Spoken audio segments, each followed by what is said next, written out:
بسم اللہ الرحمن الرحیم وَإِنْ خِفْتُمْ أَلَّا تُقْسِطُوا فِي الْيَتَامَى فَانكِحُوا مَا طَابَ لَكُم مِّنَ النِّسَاءِ مَثْنَى وَثُلَاثَ وَرُبَاعَ فَإِنْ خِفْتُمْ أَلَّا تَعْدِلُوا فَوَاحِدَةً أَوْ مَا مَلَكَتْ أَيْمَانُكُمْ ذَلِكَ أَدْنَىٰ أَلَّا تَعُولُوا وَآتُوا النِّسَاءَ صَدُقَاتِهِنَّ نِحْلَةً فَإِن طِبْنَ لَكُمْ عَن شَيْءٍ مِّنْهُ نَفْسًا فَكُلُوهُ هَنِيئًا مَّرِيئًا وَلَا تُؤْتُوا السُّفَهَاءَ أَمْوَالَكُمُ الَّتِي جَعَلَ اللَّهُ لَكُمْ قِيَامًا وارزقوهم فيها واكسوهم وقولوا لهم قولا معروفا وَإِنْ خِفْتُمْ أَلَّا تُقْسِطُوا فِي الْيَتَامَى فَانكِحُوا مَا طَابَ لَكُم مِّنَ النِّسَاءِ مَثْنَى وَثُلَاثَ وَرُبَاعَ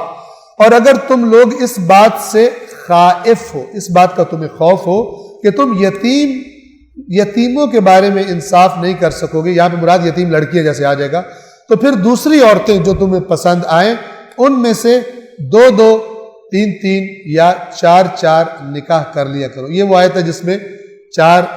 کنایتن یعنی یہ ضمناً اجازت ہے چار شادیوں کی۔ اصل بات کیا ہو رہی ہے کہ یہ لوگ یتیم بچیوں کو لے جاتے تھے، پھر ان کا مال ہڑپنے کے لیے شادی کر لیتے تھے۔ اب جب یہ آیات اتری، ظاہر بات ہے مثلا پھر کام وہ ہو گیا، تو فرمایا اگر جس کو یہ خوف ہو کہ وہ یتیموں کا معاملہ سخت ہے کیونکہ یتیموں کا سرپرست کوئی نہیں ہے، اس کے لیے آ کر فائٹ کرنے والا کوئی نہیں ہے، ویسے تو لڑکی ہوگی، اس کا خاندان، اس کا باپ ہوگا، مثلا بھائی ہوں گے، وہ کریں گے، لیکن یتیم جو ہے اس کا سرپرست عام طور پہ معاشرے میں اس وقت کوئی نہیں ہوتا تھا۔ تو یتیموں کے بارے میں اگر تم ڈرو تو پھر دوسری جو عورتیں جو یتیم نہیں ہیں، عام جو عورتیں ہوتی ہیں، ان میں سے جو تمہیں مثلا پسند ہو ان سے شادی، ان سے نکاح کر لیا کرو، دو اور تین اور چار۔ اس کا مطلب یہ نہیں ہے دو اور تین اور چار یعنی 8، ٹھیک ہے نا؟ کوئی بندہ اس طرح کا بھی آگے سوال پوچھا تھا، یہ دو تو نہیں لکھی ہوئی، کہا وہ دو یعنی 4، تین یعنی 6 اور چار یعنی 8۔ فَإِنْ خِفْتُمْ أَلَّا تَعْدِلُوا اور اگر تمہیں یہ خوف ہو کہ تم عدل نہیں کر سکو گے ان 4 کے درمیان بھی، فَوَاحِدَةً تو پھر ایک ہی رکھو، أَوْ مَا مَلَكَتْ أَيْمَانُكُمْ یا وہ کہ جس کے وہ جو کنیزیں کے جن کے تم مالک، ذَلِكَ أَدْنَىٰ أَلَّا تَعُولُوا یہ ناانصافی سے بچنے کی قریب ترین صورت ہے کہ تم ان کے ساتھ ظلم نہ کرو۔ صلوات پڑھیے محمد والے۔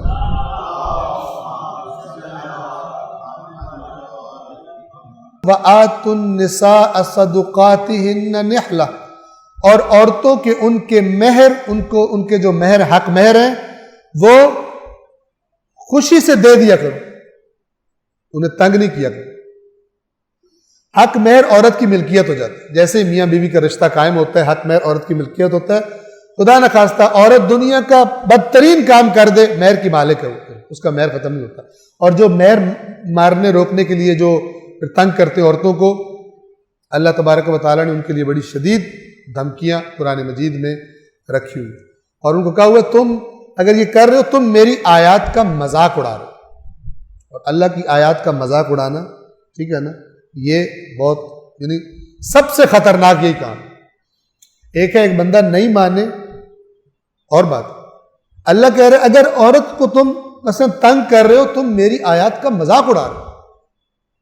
تم نہ کہو کہ مذاق اڑا رہے ہو، میں کہہ رہا ہوں تم مذاق اڑا رہے ہو۔ لہٰذا یہ جو میاں بیوی کے درمیان اختلاف اور ناچاکی ہوتی ہے اس کے بعد کے مسائل، اس میں بہت زیادہ انسان کو اللہ کے خوف کو مد نظر رکھنا چاہیے۔ عورتوں کو ان کے مہر خوشی سے دے دیا کرو۔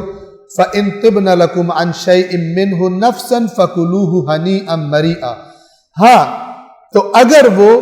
کچھ حصہ اپنی خوشی سے، طِبْنَ نَفْسًا یہ طیب نفس کیا ہے؟ بغیر کسی کے کہے، خود سے اپنی مرضی سے، بغیر کسی پریشر کے، بغیر ان کے دل میں یہ بات ہو کہ اگر میں نہیں دوں گی تو میرے ساتھ یہ مسئلہ ہو، کسی بھی بالکل آزادی خوشی سے اگر وہ دیں، اللہ تاکید کر طبنا اندر بھی ان کے کوئی خوف نہ ہو، نفسن، ٹھیک ہے، یعنی خود سے ان کو وہ خوشی ہو تمہیں دینے میں، نہ کہ کسی نے باہر سے ان کو کہا ہو۔ اگر اس طرح وہ تمہیں دے دیں، کوئی چیز دے دیں، فَكُلُوهُ هَنِيئًا مَرِيئًا، تو تم اسے بلا کراہت خوشگواری سے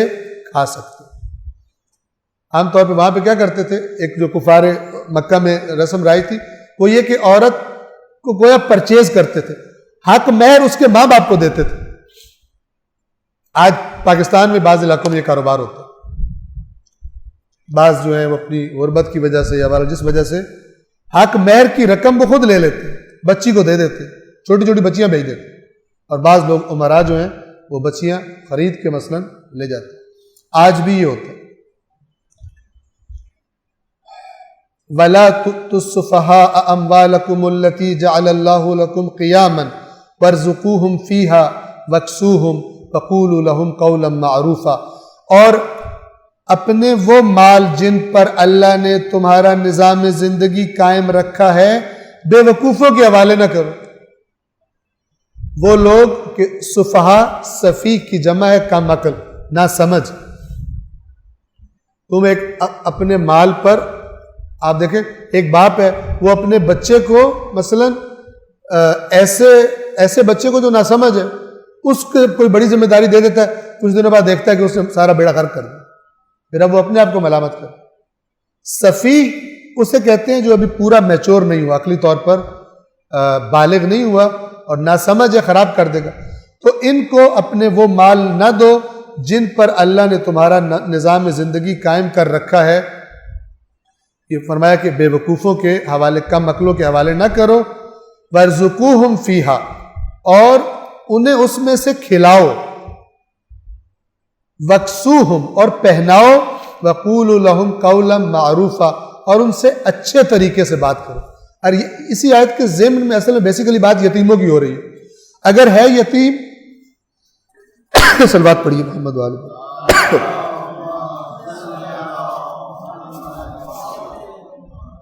ہے یتیم لیکن ابھی سمجھدار نہیں ہے، تو اس کو بھی مال اس کے حوالے نہ کر دو۔ بس تم ڈر رہے ہو کہ میرے سے زیادتی نہ ہو جائے، دے دو، ابھی وہ عقلی طور پر صحیح نہیں ہوا تو نہ دو، لیکن انہیں کھلاؤ بھی، انہیں پلاؤ بھی، اور بات بھی اچھے طریقے سے کرو۔ قولوا لہم قولا معروفا، اچھے طریقے سے ان سے بات کرو۔ صدق اللہ العلی العظیم۔